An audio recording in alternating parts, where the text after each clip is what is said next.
The Nigerian Investment Promotion Commission has announced that it remitted 5.36 billion naira to the Consolidated Revenue Fund (CRF) in 5 years, representing 46% of the total internally generated revenue at 11.61 billion naira for the period on the review. Now, according to the financial summary covering 2016 and Q1 of 2021 fiscal year, NIPC disclosed that its operating surplus amounted to 184.56 million in Q1 2021. A breakdown of the IGR shows that it generated 296.9 million naira in 2016, 29.1 million in 2017, and 5.59 billion as at the end of 2018 financial year. Others include 1.52 billion in 2019, 3.1 billion in 2020, and 1.11 billion in by the first quarter of 2021. Aside from monitoring all investment promotion activities in that space, the Commission also assists incoming and existing investors by providing support services. That's part of these activities, Pioneer Incentive Status, which is aimed at encouraging investors. Well, to give more insights into this and the achievement made by the Commission, I have joining me live in our Lagos studios the Executive Secretary and Chief Executive Officer of the Nigerian Investment Promotion Commission, Ms. Yewande Sadiku. Good afternoon. Thank you very much. It's great to see you in Lagos. Good afternoon to you. Always a pleasure. Yes.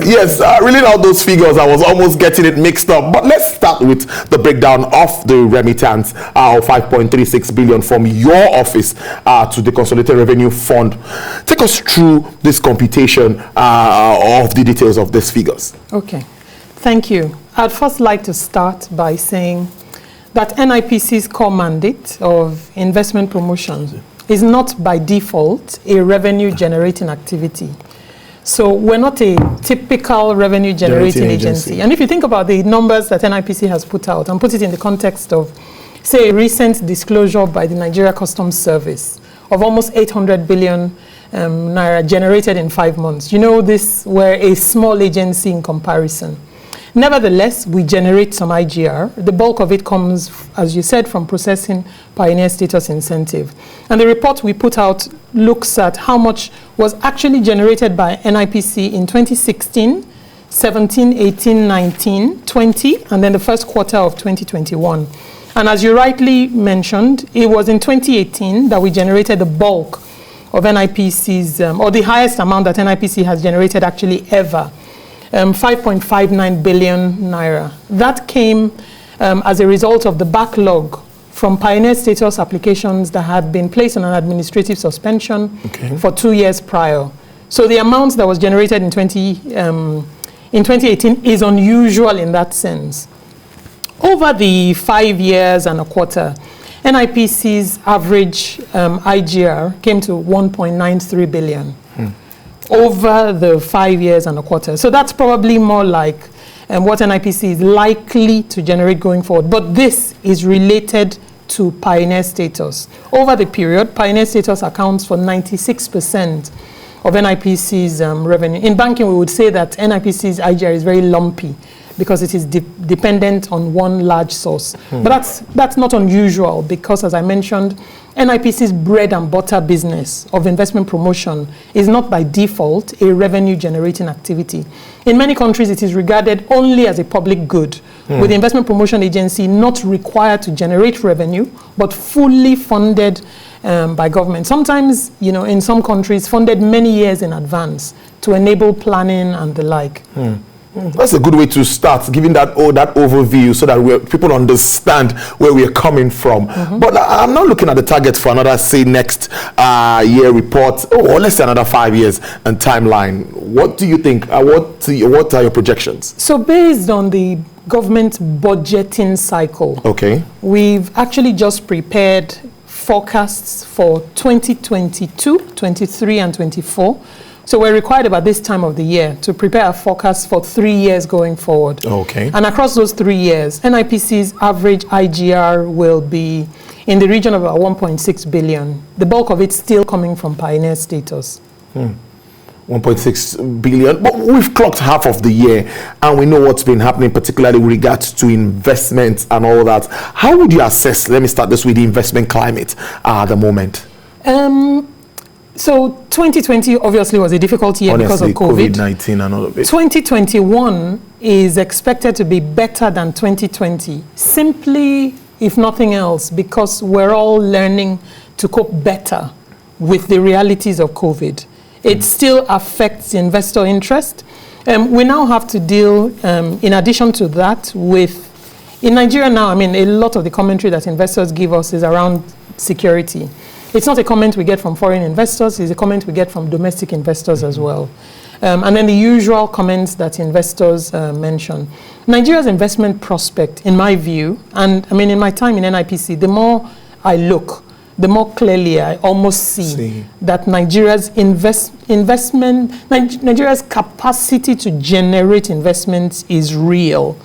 It's the work that we need to do to get those investors across the line, that seems to be a challenge. But that work is something that all of us really, really need to do if we're to cross that Rubicon. Many will say to woo more investors, maybe we need to look at incentives. How much of an incentive does the Nigerian market possess at the moment? Nigeria already has a lot of incentives. I believe the first incentive that investors need actually is a profit motive.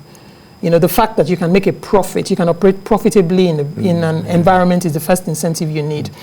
If you give investors incentives where none are, if you give investors, particularly financial incentives, when they're not necessarily required, government may be giving away a lot more than it needs to. In my own view, the first set of incentives we should give are what I would call administrative incentives in the context of making it easier for investors to do business. So removing some of the bottlenecks, I think, would be a fantastic incentive. Policy, investors complain a lot. Policy somersaults and all of that? Not so much policy somersaults, but policy volatility. So when new policies are announced, sometimes they're announced and they're effective immediately, not giving investors sufficient time to react to them. Sometimes it is because they change.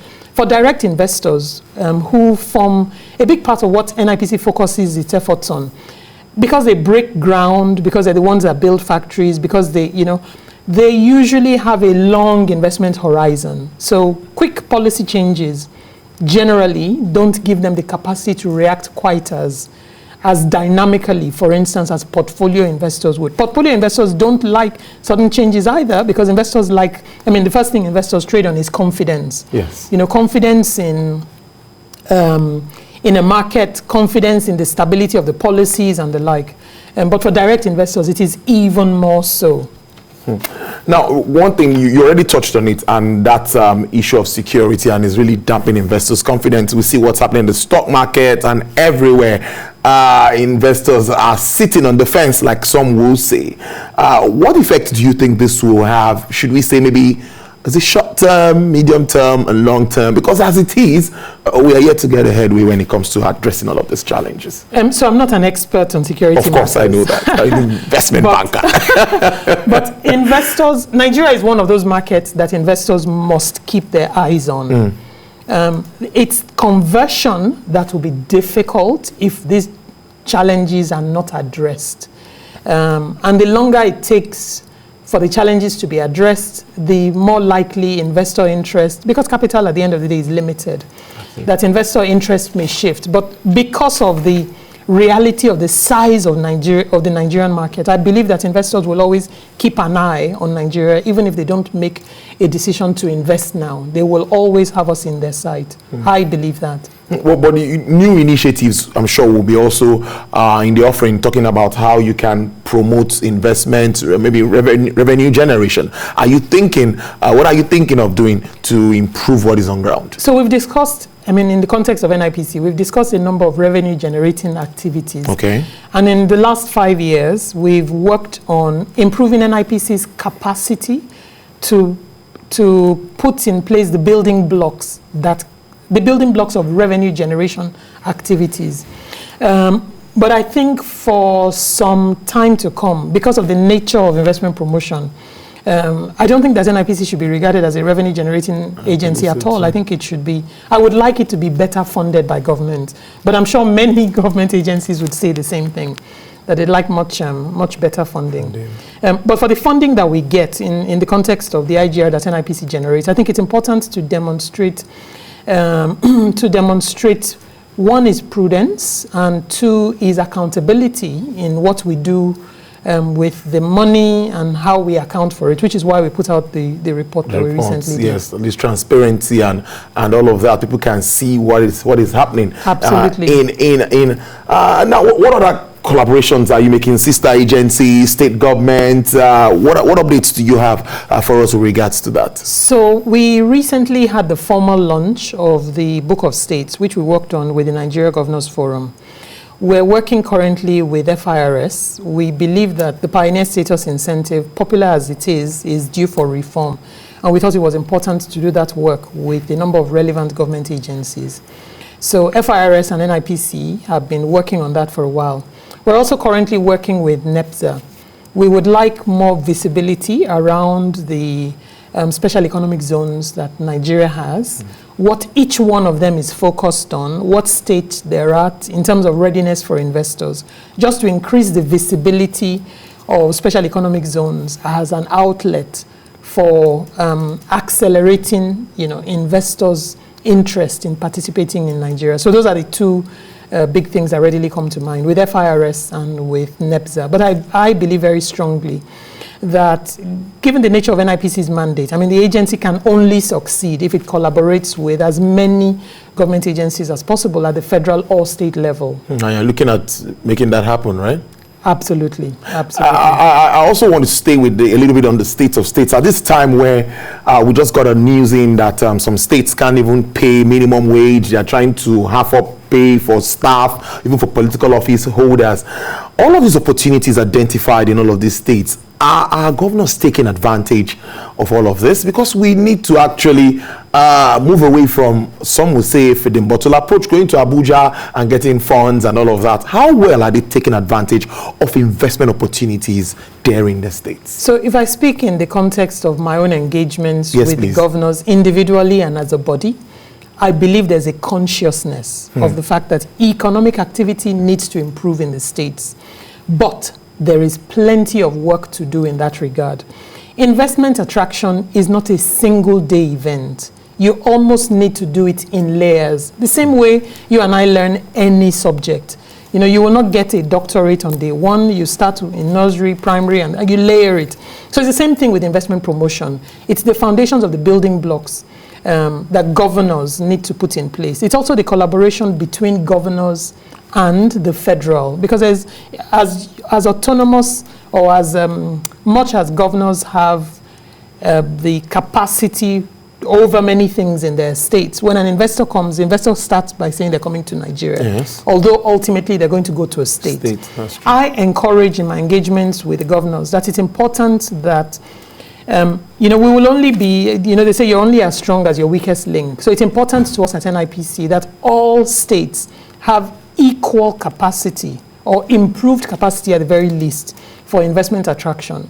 But the work of, the same things that investors complain about, everything from security to policy volatility and the like, there needs to be a consciousness. And it is not just for those who work for state government, it's all of us as Nigerians. We need to embrace investors. We need to make them feel completely welcome. And we need to understand that investors have a choice. They do. As blessed as Nigeria is, as blessed as any country is, I don't think that any country can take the view that because I have qualities that investors are looking for, that they will necessarily come. So we need to get them, across the line. Aside that, still staying with the states though, I'm also looking at sectors, because you have the first-hand interaction with most of these investors when they come in. At least they want to come to Investment Promotion Commission and do things right. So what sectors do you think are really attracting investors at this time in Nigeria? So we actually don't have first-hand insight of all investors coming to Nigeria. I find that many people make that assumption. Yes, I thought as much. I thought that I thought that when they come in, they would always want to come in through the Promotion Council, Investment Promotion Commission. So if you think about it, there is no requirement in Nigerian law for any investor that comes into Nigeria that they must go to any agency to register that they want to do this, that, and the other. What the NIPC Act requires is for any company that foreigners may invest in to register with NIPC. That requirement is placed on companies before they commence business. So if you think about it, the founders of this business, should have done that at the beginning of the life of this business. But all the subsequent investments that they made, there was no requirement to tell NIPC or anybody else. So we work with CBN, we work with NBS to get information on investment inflow into Nigeria, because it's not naturally reported to NIPC.